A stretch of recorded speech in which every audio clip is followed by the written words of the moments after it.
And we're live. Good afternoon. Welcome to Senate Education on Tuesday, March 29th at 1:34 p.m. Thank you, Senator. We are going to start with H517, an act relating to the Vermont National Guard Tuition Benefit Program. We've reviewed the contents of the bill. Great to have both of you with us today. Adjutant General, well, I believe we have the Adjutant General with us. Is that accurate? That's correct, sir. It's good to see you, General Knight. And who's with you? Is that? I have Ken Gregg, our Deputy Adjutant General. Thank you very much for the introductions. So, gentlemen, we'll have you officially introduce yourselves in a minute, but you know what we're trying to get at here, I believe. We're trying to put some language in this bill that would put some guidelines around, who qualifications, if you will, around who might qualify for the role that you currently hold. And I think we're going to start with you to just give us a little background on the situation. It's rare that we have the two of you in front of Senate Education.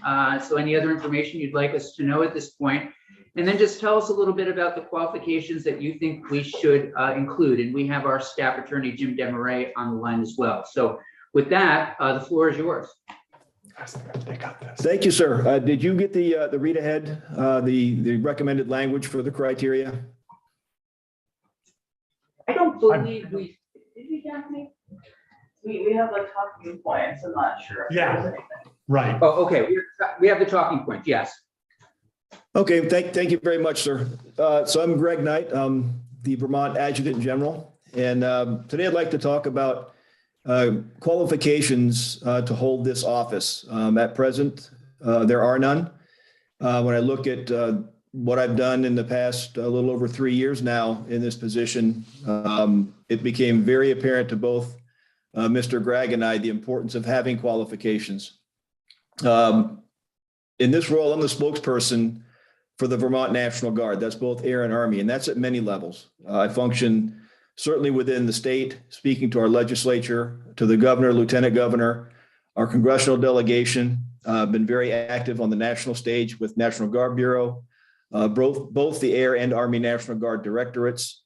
I'm a member of several subcommittees, steering committees, and advisory councils, all of these at the national level. So it's important to me and to all of us that an adjutant general can function and travel as a general officer as soon as they're able to do so. The rank and status of an adjutant general matters, just like seniority matters in a number of organizations, and really gives us standing with other adjutants general and other committees, as I mentioned earlier. So, getting those assignments, it's a function of experience. And I can tell you, coming into this job for the first 6 months, even having at that point 35 years of military experience, it was a pretty steep learning curve. So I think the professional requirements coming in here are going to be important for us as an organization as we look at the future. So if you look at the language, a candidate for adjutant and inspector general shall have attained the rank of colonel, which is an 06 or above. And I'll explain that in a moment, why that's important. Be a current member of the Army, the Air Force, Army Reserve, Air Force Reserve, the Army National Guard, the Air National Guard, or be eligible to return to active service as a drilling member of the Air or Army National Guard. Should be a graduate of a senior service college, what we would call a war college, or a fellowship at one of the other nationally recognized colleges, and be eligible for federal recognition. And that's another piece of this that's rather important to us as a Guard. So in order to represent Vermont and our Guard members, the Adjutant General should be a drilling member of the organization in uniform. And we have to perform many inherently federal functions in this role, certainly as a senior military member within the state. But having attained the rank of colonel or above and being a graduate of the senior service college, there are some timelines that are important here. And I've learned them personally, kind of the hard way. But if I look at our pool of candidates right now, we have 4 brigadier generals and we have 30 colonels, those 06, as I mentioned earlier, 18 on the Army and 12 within the Air National Guard. All of those as colonels with their war college complete, either Air War College, Army War College, or the other senior service colleges, would be eligible to become a candidate. So here's where it gets, for me, I wouldn't call it interesting because it's a little bit complex. There comes a timeline with promotion and federal recognition. So if I use myself as an example, before you can become eligible to become a brigadier general in 07, you have to have a certificate of eligibility. And that's true both Air and Army. So I did not have a certificate of eligibility when first elected. So upon taking office, I was what we call breveted or frocked, to use a Navy parlance. I can wear the rank, but I didn't have the according pay or benefits that come with it. Had to wait a year to get a certificate of eligibility, and then another year to become federally recognized by Congress. So then you have to wait another year to be federally recognized and compete to be a 2-star, a major general. So all that being said, the more junior a person who's elected to the position, the longer they're going to wait to achieve the end state of becoming a major general as a federally recognized officer in the Army or Air National Guard. Why that's important is probably less so on the national stage. I can travel throughout the United States in my Title 32 status, being in the National Guard on National Guard orders. I can wear my 2-star rank. I'm still breveted, pending my federal recognition, hopefully some point this spring or summer. The challenge becomes one of when I travel overseas, you're not allowed to wear the 2-star rank. So you're representing the organization at 1 grade lower than you would be had you been federally recognized. So that really, I think, plays into the timeline for this. If somebody were, for instance, to be elected as the adjutant general as a colonel without a certificate of eligibility, in all likelihood, if they were to separate from the service voluntarily, as in a retirement, they would have to be federally recognized as a 2-star general for 3 years. You have to wear the rank for 3 years to maintain it into retirement. You may separate involuntarily, provided it is not for cause, after wearing the rank for 6 months and still retain the rank into retirement. All that being said, if a colonel comes in without a certificate of eligibility, if the timeline holds true, they would have to be the adjutant general for nearly 7 years in order to retain that rank into retirement. I will tell you, in my perspective in this job, I think 7 years is too long to have an adjutant general in place. That's my personal perspective. I think turnover is healthy for the organization. I think it makes sense for senior leaders to basically pass the mantle of leadership to the future leaders of the organization. I would believe that to be true for Vermont. Other states certainly have their own policies. Every other state outside of Vermont is a gubernatorial appointee. I know counterparts who have been in the job for 10 years, and I know 4 counterparts that were separated when the governor changed or for some other reason as an appointee. And the eligibility, again, for the federal recognition, I think it incorporates all aspects of a candidate's career. Should they be elected, that federal recognition is going to be important, again, at the national stage, and certainly in dealing with international events like our state partnership program, with Vermont being a state that has 3 partnerships. So that's what I have for now, sir. Pending your questions. Thank you very much. That's very helpful. I just want to clarify one thing that you said. Or did you say that we're the only state that the legislature elects the adjutant general? Every other state, it's appointed by the governor? That is true. The only exception to that is the DC National Guard, which is an appointment by the president. Appointment by the president. Okay.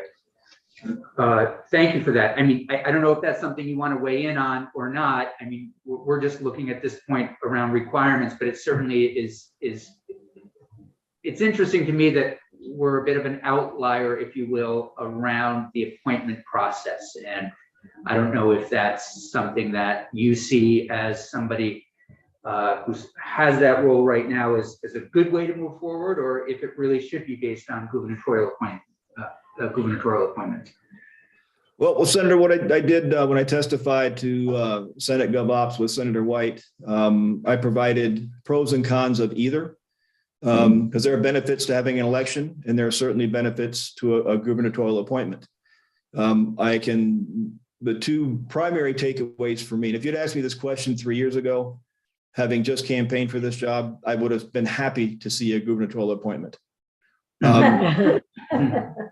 But I also know, having been in here a little more than 3 years now, as I look across the United States, I've seen 4 of my colleagues retired from their position because either they didn't align with the governor or it was simply time for a change. I don't know all the underlying reasons, but it happened in Montana, it happened in Oklahoma, recently in Texas, and about a year ago in New Jersey.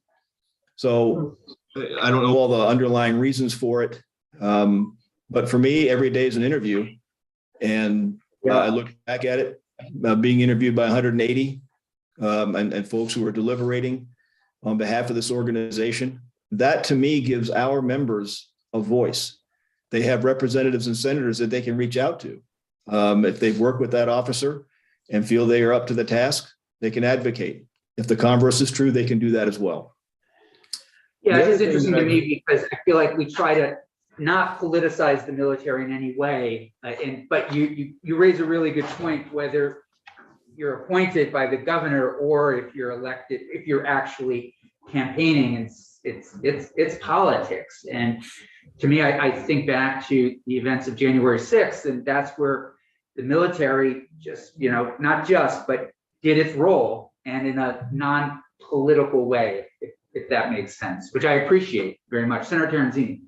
Thank you, Senator Cameron. General, it's astonishing to me that we have never had a set of standards for someone to be elected to your position.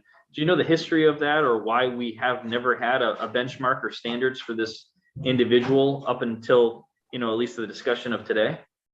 The Ledge Council can probably provide information better than I can, sir, but I understand last year we went through a significant revision of language regarding this position and the National Guard in statute, because the majority of them were written in the mid to late 1800s.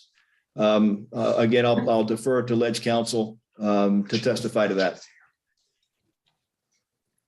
Mr. Leonard, thanks for joining us. Would you just introduce yourself and respond? Sure. Yeah, for the record, Damian Leonard, Legislative Counsel. What General General Knight just said. Sorry, Ken, I just gave you a star there. But what General Knight just said is entirely accurate. Many of our statutes were drafted in the Civil War era or during World War I, and were not revised substantially until last year when we went through each of them. We got rid of a number of them which no longer applied. The Adjutant General, as far as I could tell, all the way back through the Civil War, had never had standards. Although at one point there were 3 different elected positions: Adjutant General, Inspector General, and Quartermaster General. And those were eventually all consolidated into the current Adjutant General position. But we do have standards for the Assistant Adjutants General, just not the regular Adjutant General. I don't know why the legislature saw fit to apply standards for those positions, but not the leader of the Guard itself. Government at its best. Can I ask one more follow-up? Senator Terenzini, please. And General, could you just give us a quick synopsis of what does a day or a week look like for you? What is your day-to-day activities or role in your position?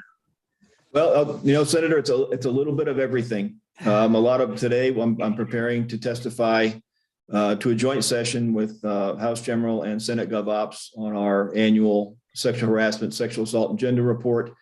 You deal with all manners of personnel issues, both Title 32 and Title 10.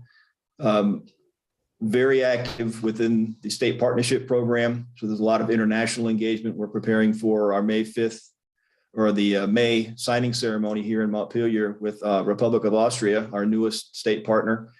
So it's a little bit of everything. There's not a whole lot of white space in the schedule, shall we say. but it's an incredibly rewarding job. If it wasn't for people, the job would be easy, but it's been, it's remarkable to see how much goodness there is in this organization, just a remarkable depth of talent. And we do spend, and I'd be remiss if I didn't bring it up, we could certainly use a lot of help with recruiting for both our Air and Army National Guard. It's a great dual career option for folks. We have significant benefits. Thanks to our legislature, we probably have, in my view, the best education entitlement, certainly in the Northeast, if not in the United States. So thank you for that. And Well, Senator Terenzini just has a follow-up question, and then we'll move to you, Mr. Craig. just one last question. I appreciate your time. God forbid our National Guard men and women were called up or deployed overseas for a war or conflict.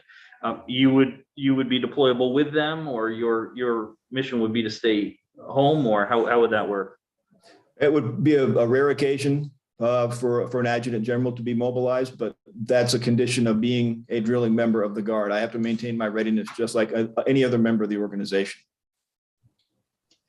Thank you. Deputy Adjutant General, please. Yeah, one other point of clarification on behalf of General Knight that he didn't mention. He's in a unique position that he is actually a dual status individual. So in other words, he's actually a state employee, but he's also the senior federal military member in the state. So he has that unique characterization so that we can bridge that gap between active military and the Title 32 rules that allow the Guard to be aligned to the government. Senator Shindon, thank you. I hope he gets 2 paychecks. I'm looking at a draft language from Liz Hango, and it has, this is for 20 BSA 363, and it says a candidate, this is the proposed language, candidate Adjutant General Inspector shall have attained the rank of Colonel 06, and everything else I think that you were speaking to, Adjutant General Knight. But my question is, the previous passage, number 2, says an adjutant or inspector general appointed to fill a vacancy occurring during a term shall serve the remainder of the unexpired term. I don't necessarily interpret this language or these restrictions to also apply to appointments and not necessarily candidates, as it says candidates. So maybe this question is for Ledge Counsel, but how important would it be that any appointments, which I don't know if that also counts as a candidate, if you're appointed to fill a vacancy, if these restrictions need to apply to all appointees in the terms of a vacancy? Mr. Leonard. So 20 BSA 363 provides that an adjutant general is elected by the General Assembly, and I don't have Representative Hango's language in front of me. Thank you. My apologies for putting you on the spot like that. Okay. Yeah.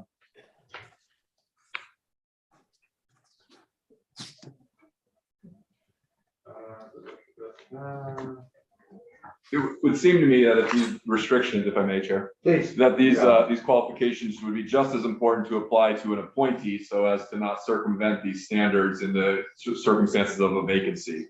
Yeah, so my understanding in drafting this is that the use of the word appointed was meant to just encompass the adjutant general elected there. It also says that in the absence of the adjutant general, the deputy would serve until a new adjutant general is elected. And that is subsection D1. So in the absence or disability of the adjutant general, the deputy shall perform the duties of that office. And then in case a vacancy occurs, the deputy shall assume and discharge the duties of the office until the vacancy is filled. And under our laws, the only way the vacancy can be filled is through an actual election by the General Assembly. And obviously that would be an unusual situation because our laws only consider that happening biennially on the 7th Thursday of the first year. So if something were to happen and there was a vacancy, we would essentially the legislature would need to act to create a temporary law allowing itself to appoint a new adjutant general at this point. So we don't have a provision that specifically governs how that appointment or election occurs, except that the deputy would step in to fill the role until the position is filled. Yeah, Senator Senator Chin, did you have a follow-up on that right now? I guess it's not a major point, but I'd be curious if this language applies to deputies. I didn't see clarity on that. So the deputy serves until the position is filled, which would presumably be the end of the term. If no legislative action were taken, the next 7th Thursday of the next biennium, a new adjutant general would be elected. So that the deputy doesn't need to be covered by that because they're already term limited. So. Yeah, General Knight, I'm looking at the 4 qualifications for a candidate for adjutant general, and I'm fully supportive of the first 2. I have to admit, I don't really understand the second 2. I wonder if you could tell me what the senior service college is. Like, what does that mean? Or what does it entail? So, Senator, this is the last and probably the most important senior service college for a senior military officer to attend.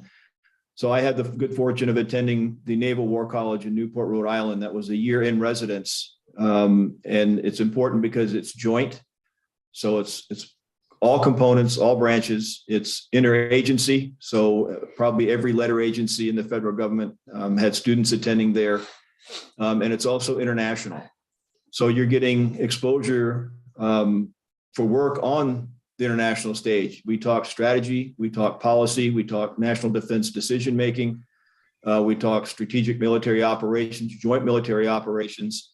We had opportunity to attend lectures of opportunity or evening lectures with senior leaders, both in the civil sector, the executive branch, State Department, and certainly military leaders across, in fact, significant history. We had leaders come in all branches and talked a lot of different topics, not just relating to warfighting. It was a whole lot of strategy. Again, diplomacy was a significant piece of that, and certainly interoperability across the international forum. And is it something that's required to reach a certain rank, or is it something that officers choose to do to help them just excel in their career, just for the knowledge, or to get a higher rank? So in order to continue, so just so you're aware, our professional military education, there are a number of gates that we have to hit, not just civilian education. So in order to maintain your commission through the rank of captain, you have to have a 4-year degree. In order to become competitive for colonel or colonel level command, you need an advanced degree, and you may achieve that through your own, using our education entitlement or federal tuition assistance to get a master's degree, or you can compete for and attend a senior service college. And again, that's any of the branches, Army, Air, or Navy, or attend like the National Defense University on a fellowship. But otherwise, you will not be competitive to become a general officer.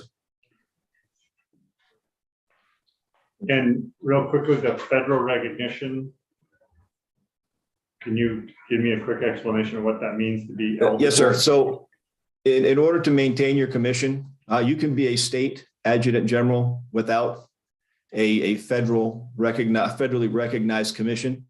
But until Congress federally recognizes you through the Senate Armed Services Committee, you won't be able to wear the rank outside the state in which you reside and where you serve. So again, that comes back to being active on the national stage and then internationally. In order to retain the rank, you have to have that federal recognition. Is that for all ranks or only for the higher ranks? Starting with Lieutenant Colonel. Above Lieutenant Colonel? Starting with Lieutenant Yes. Colonel. Thanks, Ken. It starts with Lieutenant Colonel, sir. Okay, thank you. Should we tell them I'm running? Just Just a quick Senator Hooker. question. Thank you. Thank you. General Knight, you said the language here says that a candidate must be a current member of the armed services or eligible to return to active service. Can you just expand on that? Could you explain? Yes, ma'am. So obviously a current serving member, then you would continue your service as a traditional drilling member. I would use myself as an example. I was a full-time member of the active guard and reserve, the full-time force under Title 32. I had to resign my position as an active guard officer to become a state employee and continue my service as a traditional drilling member. So I maintained my status in the guard without a break in service. Somebody who's eligible to return would be somebody, for instance, who had separated from the service or had retired, but is otherwise eligible to come out of retirement or return to service once they'd separated. Are there age limits? So age limits are, once you're in and you have standing. So in my case, a general officer, I believe, as a two-star general, you can stay to age 66, which is not my plan. But I also know that there are some idiosyncrasies within the retirement system. I can't speak specifically to them.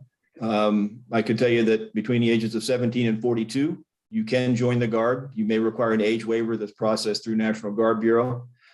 But outside of that, commissioned, there you normally add 2 years with every rank. So a colonel, for instance, could serve, I think, 36 years and up to age 62. Thank you. Yeah. General Knight, on the talking points part, it talked about the candidate pool, and then I wondered if the candidate pool is only for Vermont National Guard. Is there a requirement, or is it just tradition that the adjutant general come from the state guard, or would it be possible for, you know, a major general from New Hampshire to run for adjutant general in the Vermont Guard?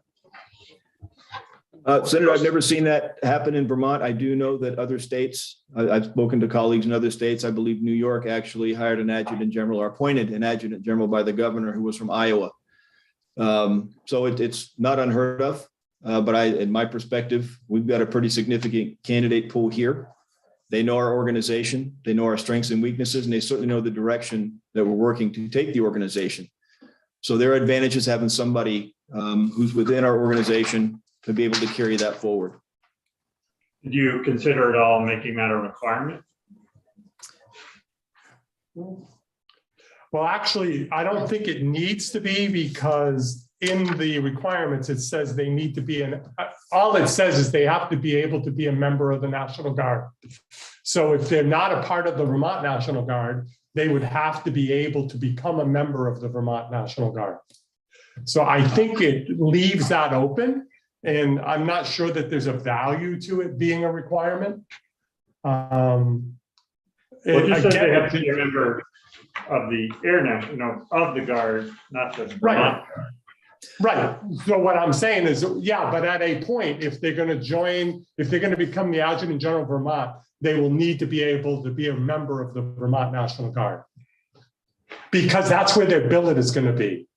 See, these billets occur within states. There's certain billets that are available. So the billet they would be filling would be within Vermont. So they'd have to be able to become a member of the Vermont National Guard. For me, it's one reason to keep the election, because we're much less like, I could see a governor appointing somebody they might have known from before, from out of state. Yeah. Maybe if they were in the service in particular, but I doubt we'd ever want to elect a general from New Hampshire. Well, that's what Chittenden said. Can't have a residency Yes, Senator requirement. Chittenden. There's been interest on this committee by members of this committee to add another carve out so that to make eligible anybody who's achieved the rank of Vermont State Senator. Would you support that? Senator, there are days I would trade with you. Fair enough. One final comment, if I may, and this is the Education Committee, and I'm probably not going to ask this as articulately as I should, but it's very interesting to me when you open up the paper every single day for years. I mean, we know that there are issues of conflict, of war, you know, all around the world, and yet I don't know how it's, or even if it's taught about in our schools. I mean, how do you get, you know, the front page of the New York Times will say there's a conflict here, there's a conflict there. Just something for you to maybe think about with us in the future is, you know, how do we teach about these things? How do we talk to students about these things? How do we help them to understand, you know, the work of the military, etc. So anyhow, it's something that I've been thinking about, and just this conversation leads me to think about it a little bit more. Yeah, Mr. Gregg has a comment, Senator. Yeah, please. Actually, I believe you're going to be taking testimony right after ours about the Purple Star program. We are looking at that, yeah. And that is actually about having mentors within the school system. And it's geared more around supporting military children in the schools, right, and how they assimilate into, but also those folks by default become available as a resource to the school and change the level of awareness to the administration. And I think, are there things, for example, at some of the colleges that you've been talking about that, again, should reach high school students at any point? And I don't know the answer to that question. I don't know what, the various curricula look like, but just something to think about. Thank you, Mr. Chair. And I think there's an opportunity, and something I've worked very diligently on and take great pride in is really building relationships and transparency in the organization. That's true with the legislature, with the governor, the congressional delegation. I would love to see that expand into high schools and colleges. Certainly I go to Norwich University and speak with Norwich cadets there. But I think the opportunity is there for us to even have a social studies history there. It touches so much of what we do. And we would go in, to me, it equates to putting a face on the monster. There's a lot that goes on in this organization that people don't see. It's not just war fighting. I'm going into my 39th year. I've been deployed once. Yeah. And for me, it's just helping young people understand how we get into certain conflicts, the military, all that sort of thing. It's a rich topic, if you will. And I think we might not be doing students the service that we should be. But that's a conversation for another day. You're going to talk about the changing years. Oh, hey, Mr. Chair, I had one other question. I wasn't sure if it was a part of this bill. I had heard discussion moving the election to the second year of the biennium. Was that a part of this conversation? Mr. Leonard. That is in a proposal that I believe is in the House. So it is separate from this particular discussion, although I think in the House General, they discussed that proposal at the same time that they discussed the House bill that proposes to add these criteria. And we believe that Senator White had expressed an interest about a week and a half ago before she reached out to you, Mr. Chair, about that particular item. We can loop back to Senator White and see if there's more of her committee work that she wants the Education Committee to do. But yeah, thank you. Did you have an opinion on that position? Mr. Chair, to me, it makes sense. Having campaigned in the first year of the biennium, we probably had 35 or 40 new legislators at that time. Yeah. And it was challenging. I think it makes more sense. Not different than me in this job. You're drinking from a fire hose for the first 6 months, and one of your first official acts is to vote for an adjutant general, and you don't even know what it means. That's significant. It makes sense to me, Senator. Yeah, that's a good point. That was my experience. Okay, thank you both. We'll leave it there for now. If we have any additional questions, we'll be back in touch. Thank you all. Take care. Thank you. Have a good afternoon. Yeah, I mean, my question about the military piece is, you read everything going on in the world. I just don't know how to, maybe it's already happening in social studies classes or history classes, but it's part of that wars for you. Yes, civic education, exactly. Mr. Campbell, please. Welcome. Thank you, Mr. Leonard. Thank you. Mr. Campbell, it's great to see you. It's great to see you too, Senator, and other senators. Do you know everyone around the table? I know. I don't. Okay. Please, go ahead. Why don't we introduce ourselves? I'm Josh Terenzini. From where? I'm from the greatest county in the state, Rutland. Function, Chittenden County. It's easy. And your personal question. Of course. Also known as Personal County. Jenny Lyons, Chittenden, Cheryl Hooker, Rutland County. Brian Campion, Bennington County. Really great to see you. Great to see you too. So I'm going to be talking today a little bit about the education fund outlook. This is something that I think Senators Campion, Senators Lyons may know a little about after being on finance for a Yeah, couple if years. I could just say one quick word before you jump in, is there's just a lot of conversation around this $90 million surplus. Yep. What's out there? What can we do? What can we not do? What is the House doing? We have a number of different compelling proposals before us as it relates to, school financing and PCB remediation. There are a number of different pilot programs people would like to try. You could just tell us a little bit about where we're at and what some of the possibilities are. Absolutely. Yeah. So for the record, Graham Campbell from the Joint Fiscal Office. There's a document on the committee's webpage which shows essentially the education fund outlook, and then what on the second page is more or less considerations for that surplus. But I wanted to show what the education fund outlook looks like, so you can see kind of what this surplus looks like and how we got there. So looking at this piece of paper here, and so more or less this kind of lays out the picture for how we set tax rates every single year. We don't set tax rates, we set the yield every year, and how that results in tax rates, and how we end up with money put on the bottom line of the ed fund. So you see fiscal years 21 and 22 there. Fiscal year 21 is all in the books. Fiscal 22 we are in right now, and that will be closed out at the end of June.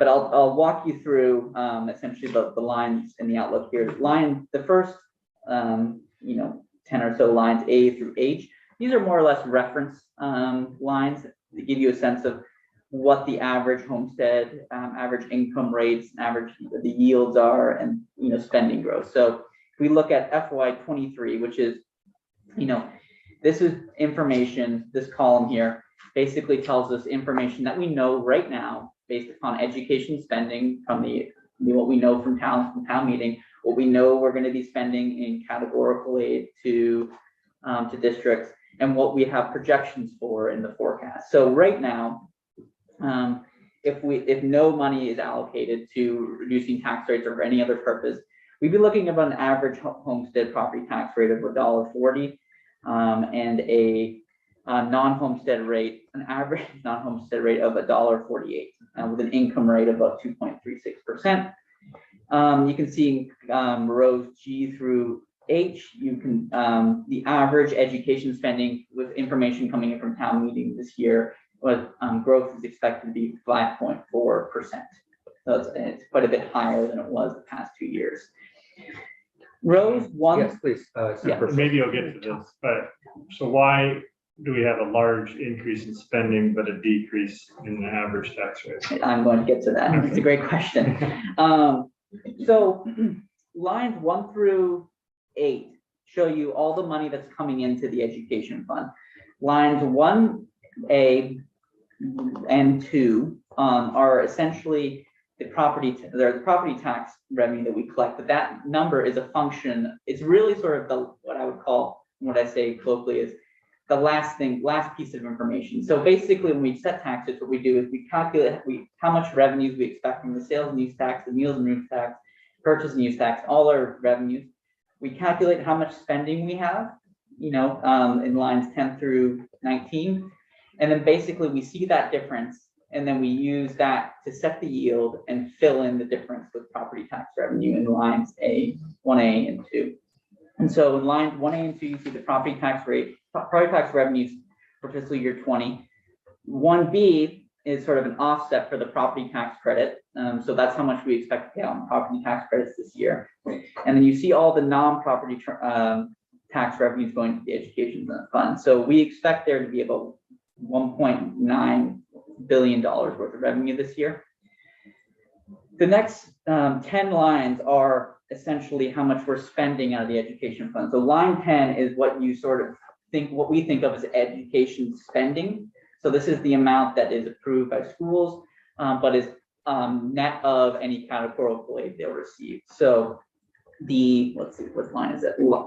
Line G, the 5.4%, that is basically the growth in line 10. But we pay for lots of other stuff out of the education fund. It's colloquially called off the top of the education fund. So the stuff that's not related necessarily to school spending, district spending specifically, is money that's coming from either the federal or state government that offsets what schools themselves need to raise, or municipalities have to raise, I should say. Special ed is a good example. State placed students, transportation, CTEs, small school support, all of these are sort of coming off the top of the ed fund. So in total, we're raising about 1.9 billion, or sorry, we need to cover 1.9 billion dollars in expenses. Now, going to Senator Perchik's question, why are we seeing a drop in property tax revenues this year, just based upon this construct? And the reason that is because the change in non-property tax revenues, that's the first thing. So we have a growth in non-property tax revenues relative to fiscal year 22. The second is we're expecting, we are building in higher reversions than from last year. What is that? Reversions, sorry, I should explain that. So every year we make projections about how much we're going to spend on categorical aid, and some years that's not as much as we expect. And so that gets reverted or kicked back to the education fund. And you see that in line 22, prior year reversion, $11.7 million. And so the question then becomes, why do we see, going back to Senator Perchik's question, the third category is, the third reason why we are raising less property tax revenue is because the grand list is growing a lot. So it's sort of Sorry, the grand list is grown a lot. yeah. So the Where does final, that come out? it's not in this sheet anywhere, but it's used to calculate the property tax revenue. So I would say those three factors are leading to sort of a small decrease in the amount of property tax need to be collected. Oh, yes, sorry, Senator. So in the grand list going up, I know that Burlington and South Burlington just completed a massive reappraisal. Yeah. Those are the two largest communities in the state, and our South Burlington grand list went up by $10 billion. Went from 30 billion to 40 billion in the total grand list. Did the state, across the state, did all communities recently do reappraisals, or there wasn't any type of coordinated across the board? No, there is not. That's not generally how it works. So some towns are required to do reappraisal. Burlington, South Burlington. Burlington was. I don't know about South Burlington. But what happens is every year the CLA, exactly. So every year the state does an assessment of whether the grand list in each individual town is sort of undervalued or overvalued, and they adjust that by the common level appraisal. So they do this equalization study every single year. So towns that are sort of undervalued will have a CLA less than 100. So for Burlington for a while, their CLA was under, I think, 85, and it got below 80. And then the state mandates that those towns do a reappraisal once it gets that low. And so what I would say though is in the construct of calculating the property tax revenues, reappraisals are important, but they're not as important because we're always equalizing the grand list. So when we were prior to the Burlington reappraisal, we were adjusting the sort of Burlington grand list by the CLA. So it was already getting bumped up. And so, rather, I should say, we always apply the CLA to the tax rate, not to the assessed value. So the total amount of taxes that we were collecting from, say, Burlington was being adjusted by the CLA. So, Senator. So that was my understanding. And so as much as they're supposed to be revenue neutral, I also just heard you say that our grand list went up. And so that also helped us. So you're saying there was other growth beyond the reappraisals? Yes. Okay, the unexpected growth. Yes, exactly. Yeah. Or the CLA was not exactly matching the change. So it's not as if when the reappraisal happened, we got the amount of property tax that resulted even after adjusting for CLA was higher than, just the CLA was not accurately reflecting the change in reappraisal. It's very hard to make the CLA completely match the sort of correct, true, fair market value. And that's what you see in Burlington, right? So even though we were CLA adjusting, once the reappraisal happened, the grand list went up and some people ended up paying more even once, the CLA went back to 100. Go ahead. So yeah, South Burlington CLA, I think was 0.89. So we triggered as well. And then the actual reappraisal, overall, the average increase for our homeowners was about 26%. So that's what you're talking about here. So the grand list did go up because the reappraisal adjusted for a larger CLA correction than it particularly in Burlington for homeowners. So the CLA is only one measure that goes towards both non-homestead and homestead property. And so when the reappraisal happened, what essentially happened in Burlington was the CLA was not accurately reflecting value for homestead properties, but sort of more closely representing for non-homestead property. So that's why you hear a lot of people in Burlington talking about how their property taxes went up, because the assessment sort of went beyond what the CLA was already correcting for. They're good questions. Yeah. So, coming in this video, the first thing I wanted to illustrate is why the heck do we have $95.7 billion or $1 million sitting on the bottom line of the ed fund? The first reason is when we set the yields for the property tax rates last year, we were coming from a forecast from January 2021, and that forecast was pretty dire because of the pandemic. And the reason it was dire was mostly on sales and use tax, purchase and use tax, and meals and rooms tax. All of those were projected to be pretty low. What actually happened is that those revenues were significantly stronger than we thought. I think, I can't quite remember the total amount, but I think it's over 50 million of the 95 is essentially a beat on what we thought the sales, the consumption taxes were going to be. So we have higher revenue. In fiscal year 22, we're expecting to collect much higher revenues than we initially thought. So that's the first piece. The second piece is the reversions. The reversions were much higher.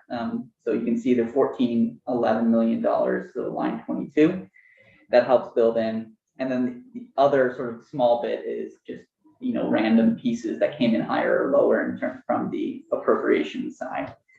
So we ended up, more or less because we missed our forecast a lot on the consumption revenues and some reversions with $95 million. So we set a yield that was too low. We set property taxes too high because we thought we were not going to have as much consumption tax revenue. So we're expecting about $95.7 million to be available for fiscal year 23. So what you're seeing in the third column here is what we know about spending so far in school districts, what we know from the revenues for our forecast, what we know for spending on category plate, but leaves the 95 million on the bottom line for any legislative purpose thus far. So we haven't made any assumptions what's going to happen here. I will then pivot over to sort of my considerations here. So yeah, please. A question on the stabilization reserve. Is there a quick way to explain this? What they are they like the 5%? I see. What number is the 5%? So the 5% is if you look at line 23, that's the 5%. 5% of what? 5% of total revenue. It goes to the stabilization reserve. Stabilization reserve. Is that a statute? That's a statutory requirement. Yeah, I What believe. is the stabilization? My understanding, and I may want to look up the exact reason, is that this is to help in the event that like you set the yield too high, or you set tax rates too low. There's a little bit. It just provides a little cushion because a lot of this is assumption based, and so if you miss, then it provides sort of stabilization for the fund that it doesn't have to immediately, resort to, going back rescission, stuff like that. The problem with the education fund, unlike the general fund, is we don't have as much control, if that makes sense. So schools vote on their budget, right? And so once they start spending, we're sort of responsible for paying the bill. It's not like the budget where budget adjustments used as a rescission method, or we come in and say we're running a little bit lower on revenues. Budget adjustments in an attempt to sort of trim things back if that happens, or spend more if we have more money, right? Education fund's not like that. So either you have the stabilization reserve to cover sort of small misses, or you have money going to the bottom line of the ed fund. And is there money coming in and out of the reserve every year to keep it at the target, or does it slowly grow? No, I think my understanding is just a commitment, like think of it as almost like an appropriation every year. So it's not like a fund, like a rainy day fund. No, I wouldn't think of it as a rainy day fund. I think it's sort of, it's a budget. It's like, yeah, we how would I put it? We approach, like, yeah, it's like we raise more money than we need to in order to just in case. And then if you don't need it, is that part of the revisions, or is the kind of what I would call a carryover? I don't know. I'll check into that. How like that, like excess stabilization reserve, whether it What gets happens carried to over, the- yeah. If it's an appropriation every year, then you have to do something with what you appropriated the year before.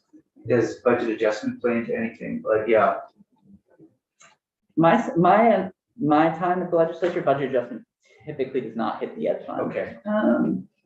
But it could be wrong about that. I'll double check. But it's a good question. I don't know what happened, but every year we do set aside 5% of revenues to stabilization reserve.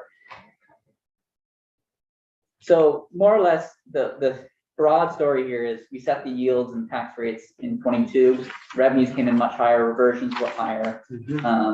And therefore we have a whole bunch of money sitting on the bottom line. The only other thing I want to point out before I turn over to considerations is line 30. Last year at the end of the session, the legislature decided to quote unquote reserve $14 million for the purposes of setting up a pre-funded system for teachers' healthcare benefits for retirement. So it's on the Ed Fund Outlook here. It is almost an additional 14 million to the bottom line, but we've sort of set it aside on the balance sheet as for teachers' OPEB benefits. Every year? No, just this past year. So the legislature wanted to sort of set the table for pensions for teachers of post-employment benefits. And so they set aside 14 million in a sort of a reserve for future legislation that was going to come out of the pension task force. So that if that pension task force recommended that we start pre-funding OPEB, then the money would be available. So that's what this line is for. Is that you? There's still I 95. didn't know if the key was. Yes, and they're still 95. So Preamble. Go ahead, Senator Hooker. Did you have a No, question? I said, and there's still 95 million. Yeah. so the 14 is in addition to the 95. So you set aside 14 million for post-employment benefits, but there's still another 95 sitting on the bottom And they line. did decide to prepay the OPEB, right? My understanding is that S2, let's see, what year? S286, the pension reform bill, sets up a pre-funding mechanism. That is about $13.3 million. So that money, 14.3, will go towards that. How often do we get this unallocated, unreserved? What's the last time that we saw something like this? I mean, these numbers? The 95, I mean, 96 million dollars. So it's not uncommon to have money sitting on the bottom line of the ed fund. You know, in 21, at the end of 21, you can see there was $28 million sitting on the bottom line. Of this scale, certainly not in my time in the legislature. This is, the highest it's been that I can remember. But, and the reason for it is that we didn't have a need for all of the money we brought in to pay for schools. Well, sales and use tax, really, we underestimated that dramatically. Yeah, sales, all the consumption tax, All the sales and use consumption, tax, they came in way higher because the yields for fiscal year 22 were based upon the forecast in January of 2021, and that was some pretty dire times back then. And so what actually happened was much better revenues on that front, and that explains, I think, well over half of the impact, or the 95. So, what are the alternative uses that have been discussed for the money, and has anyone I talked? think that's page We 2. got- oh, is that Page page That's two? page 2. Okay, I didn't go that far. I will just wait. I'm just sort of conscious of time. I think it's being sent at finance relatively soon here. We don't Grant, we'll call them. The You're old fine. committee, You're but I'll run through these quickly. So basically, you have a number. I just texted whoever the chair is, I don't remember her name. Let me just text Faith real quick, let her know. Yeah, she's the one really. Yeah. You guys are asking such good questions. I didn't expect to take this long. It's the education committee. And so basically, there are a number of options the legislature could take on, what to do with 95 million on the bottom line. But part of it, I just quickly, I thought some of it was actually to buy down, to go back to taxpayers to sort of increase some kind of taxing capacity related to the weights. And that's one of the things I could be wrong about, but Yeah, so you'll see the sort of bullet points here. Basically, a list of uses that have been discussed. This Okay. is non-exhaustive, but major ones that have been discussed by the legislature. So basically ensuring smooth transitions for some of these programs. Okay. So the first is the implementation of different pupil okay. weighting S287. So while it's our understanding that S287, the pupil weighting bill, is not actually, we're not anticipating to increase costs within the ed fund. What's likely to happen is some districts will start paying a lot, have higher tax rates, some will see reduced tax rates. And to help buffer that a little bit, you might put some of the education funds start. Okay. That's sort of the idea. There's no bill that says that, but that's an idea. Another is to mitigate the funding impacts for Act 173, special education. The House has kind of done something like this where they've, H 716 changes the way that special ed is calculated from the census block grants. Julia Richter can help explain that a little better, but it costs a little bit more money and it essentially shifts in that cost within the ed fund. But what that means is that some towns might have higher property taxes, like the pupil weighting, and some will have lower because of how it shifts the ed spending to categorical aid. So ed spending, remember, is what's voted on and what the school has to pay for after all the categorical aid comes into play. And so if you shift some of that out of ed spending into a categorical aid, it's quote unquote putting it off the top of the ed fund. Everyone pays for it when it's under categorical aid. It's in the ed spending line. Each district pays for it. So you might put some money toward that if you want to, soften the transition to special ed census block grants. Another one is S212. This is the income-based property tax payment system. That bill has not moved out of Senate Finance. They're still taking testimony on it, but to the extent that there would be sort of frictions there, big property taxing or big tax payment changes, you might, use some of the surplus to ease that transition.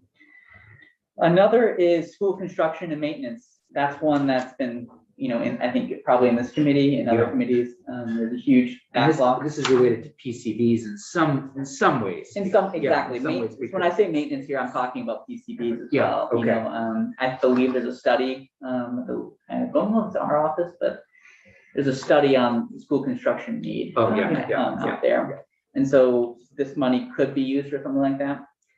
CTEs, career technical education, the governor's proposal for this $95 million surplus is half would go back to property taxpayers in the form of a rebate.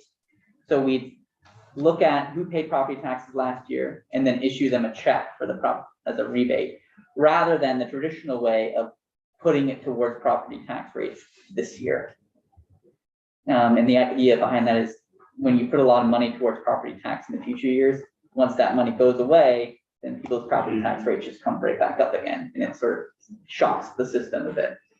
And so they're thinking about to prevent that shock, we'll just give a rebate. Senator Lyons. Before we go to the operational stuff next, did anyone talk about, and I don't know whether we can do this, but having a fund and would be the current return on investment for a fund? What would be would we see any, That's interesting. what kind of interest do we have for maybe a moderate risk investment right now? Is there any discussion of that? I have not heard any discussion about that, and I don't know what kind of assumption of return we get. You don't have any kind of, we could do a higher ed scholarship fund. Anything. I mean, it could be any chunk of it, or Yeah, Senator Terenzini. Just real quick, I for one really like that one that says return to taxpayers. Maybe that's the little Republican in me, but I don't know. I think there's a conflict of interest here. You can't vote on this. I'm gonna steal Senator Chitten's favorite line and say, I'm a new guy around here, and so I get asked this question, but who makes the decision as to what we do with the money? You all do. So we do. Okay. Well, the Senate. Right, that's what I mean. Yeah. But Yeah, and so what I'm gonna talk, Senator Kitchell is gonna be curious to get our thoughts. And how we might use this, and I want to come in so that we don't get behind. In other words, she asks us and we need to play catch up. Okay, So that's so all. I'd I'd like us to play a role. Absolutely. I just didn't know if it was the administration's decision or the legislature's. Well, they put forward their proposal. Yeah. Right. And so there'll be some back and forth around that. But I think, given that it's ed fund stuff, and we have a number of proposals and ideas, and we probably know best what people are going to be facing, particularly as it relates, I keep coming back to PCBs. I hate to punt that issue when we have some resources here to deal with. Yeah. And so, yes, is that helpful? Very much so. Thank Okay, you. Senator Hooker. A question about the return to the taxpayer. Yeah. Is there any form or anything that tells us, how much people would be getting or how it would be calculated? So when I say return to taxpayers, the governor's proposal is this rebate proposal, which is sort of backward looking. There's a lot of sort of technical and administrative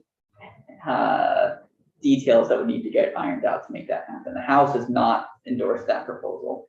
Okay. The other proposal to return to taxpayers is looking forward. So you say, we're going to set the property tax rate sort of artificially lower, because we have this money on the bottom line. And so $95 million, right now, the calculation is about 10 million for every cent on the average homestead and non-homestead property tax rate. So if you put all of it towards the reducing tax rates in 23, you reduce tax rates about 10 cents more.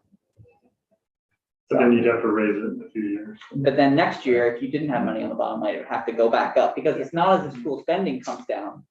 Right. School spending just kind of keeps going up, so you're basically just dumping money into the fund to lower tax rates one year, and then you've got to set tax rate to match your spending the next year.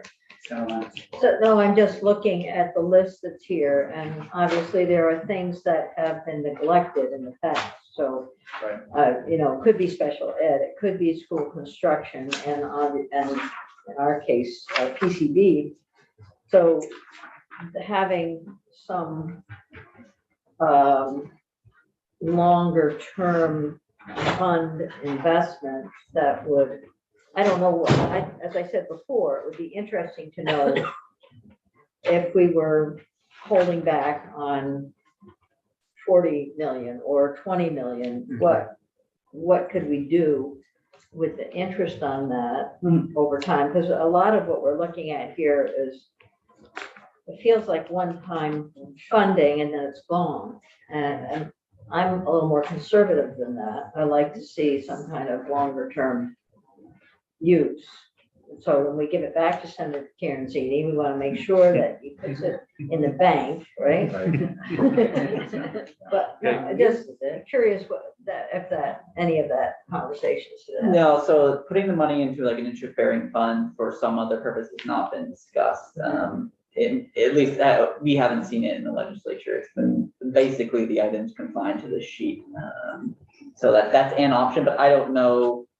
I don't know how much. Yeah, we thought of, we've had capital construction. We've had a capital construction fund we did years and years ago. And then we just spent it all. But the PCB fund would have to be something that would be parsed out over time. Yeah, for me, I just keep going back, higher ed, PCBs, Yeah. COVID All that. recovery, yeah.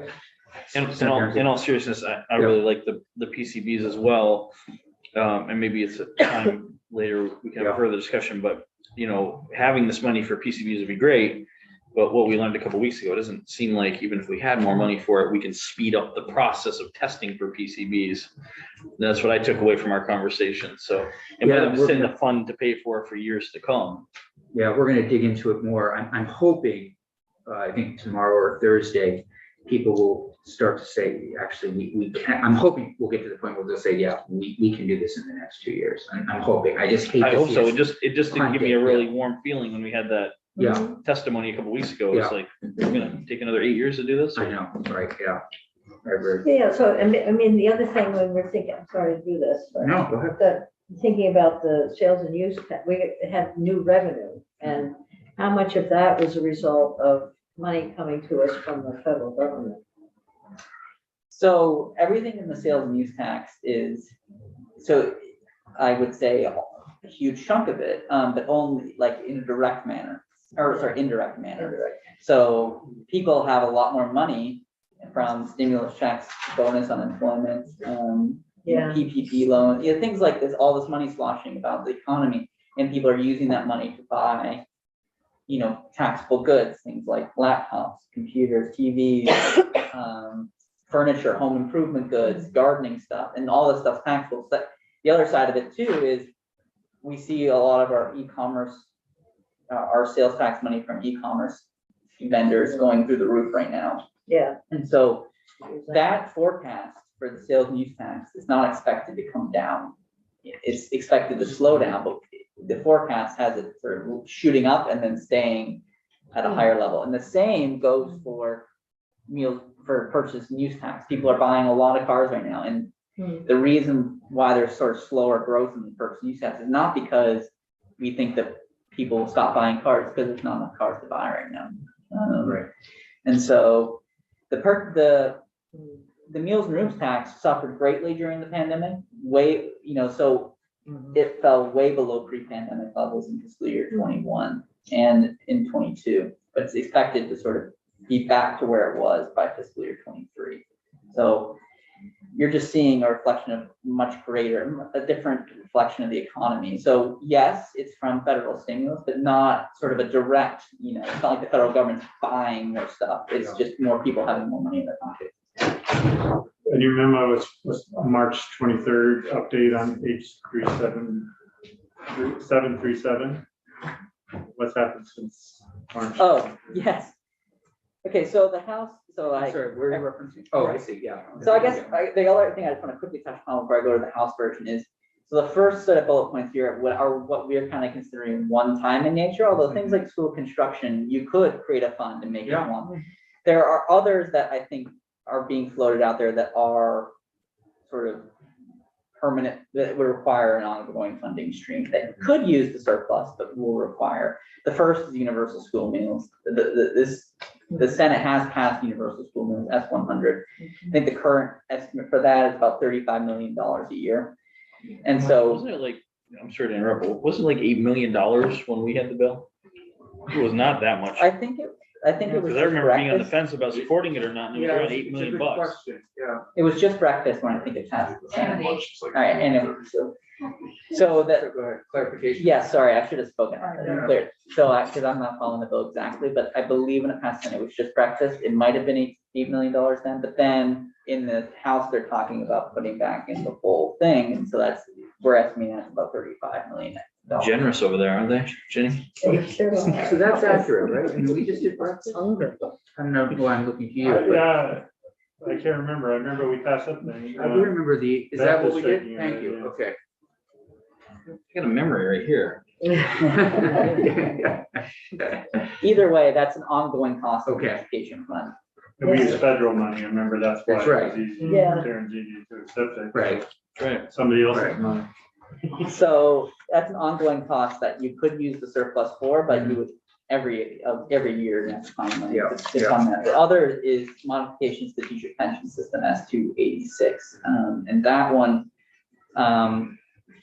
is an ongoing cost to the education fund, but there's sort of ups and downs. The first is right now in the education fund, we pay the normal cost of the teacher's pension. So, we're paying, $40 million a year into the fund to sort of fund the retirement benefits of teachers in the future. But we are not pre-funding their healthcare and post-employment benefits. And so right now that cost is mostly coming out of the general fund. It is on a pay-go basis. And so the idea in S-286 is to put that, to create a normal cost of teachers OPEB and put it into the education fund. And it's about $15 million a year into the education fund.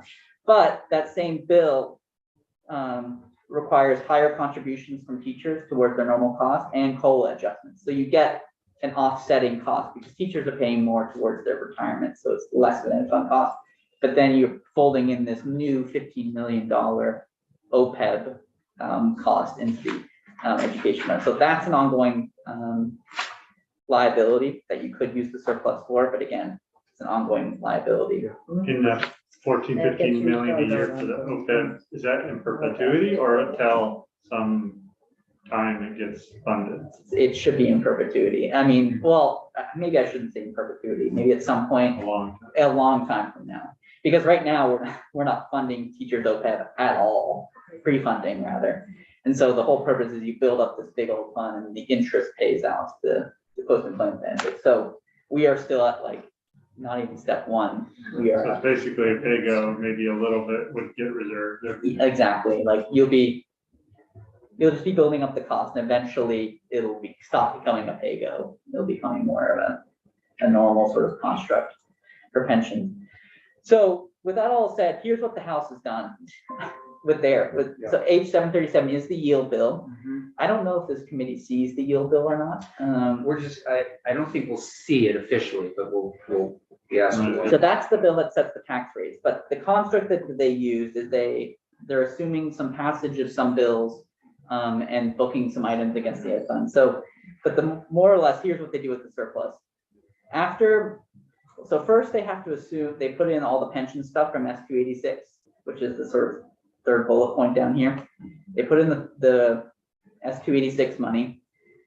They put in H 716, which is a bill which changes the formula for special ed payments.